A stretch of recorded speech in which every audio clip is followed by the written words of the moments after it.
Hello, welcome to Hong Kong Fat Leader. This channel explores Hong Kong's history, economy, finance, and fascinating stories.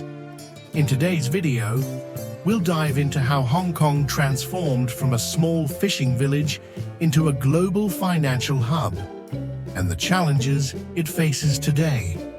Curious about Hong Kong's rise and what's happening now? Let's get started. Have you ever thought about how Hong Kong was once just a small fishing village? Over 100 years ago, there were no skyscrapers, no financial hubs, just a simple harbour town with fishermen and traders. But within a century, Hong Kong transformed into one of the world's most important financial cities, where global capital flows through at lightning speed. Yet today, the city faces unprecedented challenges.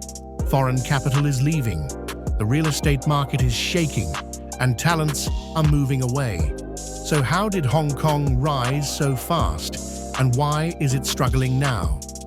Let's take a journey through time to explore its transformation from a fishing village to a global financial powerhouse, and the challenges it faces today. And obligations, and we think that is the soundest basis for our international relations. And the enactment and imposition of this national security law constitutes a clear and serious breach of the Sino-British Joint Declaration. It violates Hong Kong's high degree of autonomy and is in direct conflict with Hong Kong basic law. The law also threatens the freedoms and rights protected by the Joint Declaration. We made clear, Mr. Speaker, that if China continued down this path, we would introduce a new route for those with British national overseas status to enter the UK, granting them limited leave to remain, with the ability to live and work in the UK and thereafter to apply for citizenship, and that is precisely what we will do now. The story begins in 1842. That year, the Qing dynasty lost the First Opium War and was forced to sign the Treaty of Nanking, ceding Hong Kong Island to Britain. To be honest, even the British weren't very optimistic about this place. It was just a small, barren island with no resources.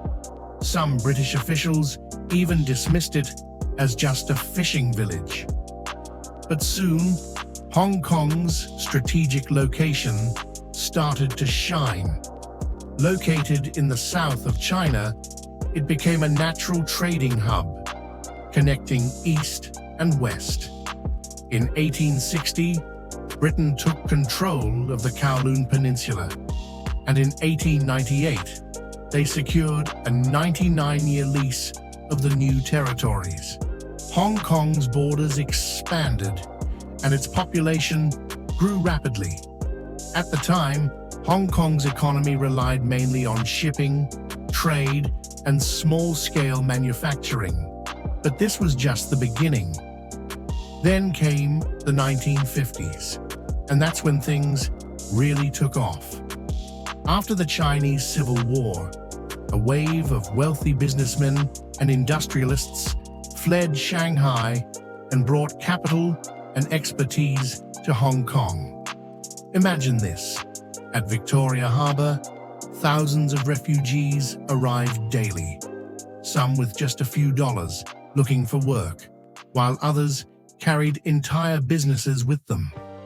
This wave of migration kick-started Hong Kong's industrial boom. Textiles, plastics, electronics, watches, toys, Hong Kong's factories were operating non-stop, exporting goods to the US, Europe, and Japan. During the 1960s and 70s, Hong Kong's GDP grew by an astonishing 8 to 10% per year, making it one of the 4 Asian tigers.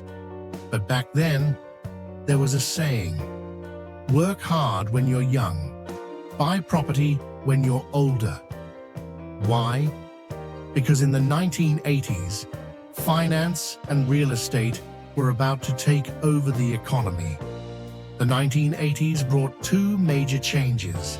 Finance and real estate exploded. In the late 1970s, China's economic reforms began, and Shenzhen became a special economic zone. Suddenly, Hong Kong became the bridge between China and the West. International banks and investment firms rushed into Central, and the stock market boomed.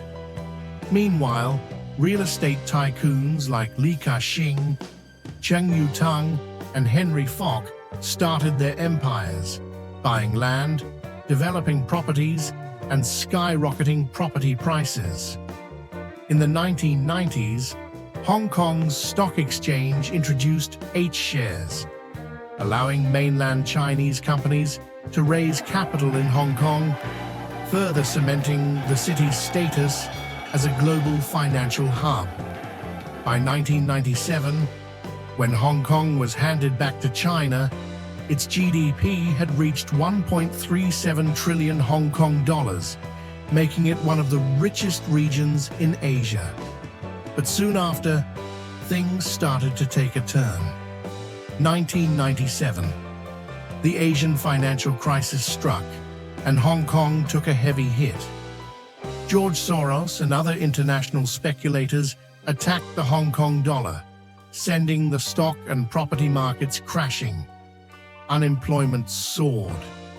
The government spent 118 billion Hong Kong dollars to defend the market, successfully repelling the financial predators. But Hong Kong's economy took a serious blow. Then, in 2003, the SARS outbreak devastated the tourism and retail industries, leaving once bustling areas like Mong Kok and Causeway Bay looking like ghost towns. To recover, the government introduced the individual visit scheme, allowing mainland Chinese tourists to visit and shop in Hong Kong. The economy bounced back, and property prices surged again. However, over time, Hong Kong became increasingly reliant on real estate and finance. Young people could no longer afford housing. Tiny, subdivided flats became the norm, and social tensions grew. Then came 2019. They were protesting a bill that would allow suspected criminals in the city to be sent to mainland China for trial. When social unrest disrupted the economy. In 2020, the COVID-19 pandemic delivered another major blow.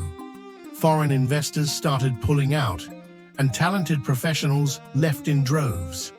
At the same time, cities like Shenzhen, Shanghai, and Beijing rapidly rose as economic powerhouses, directly competing with Hong Kong.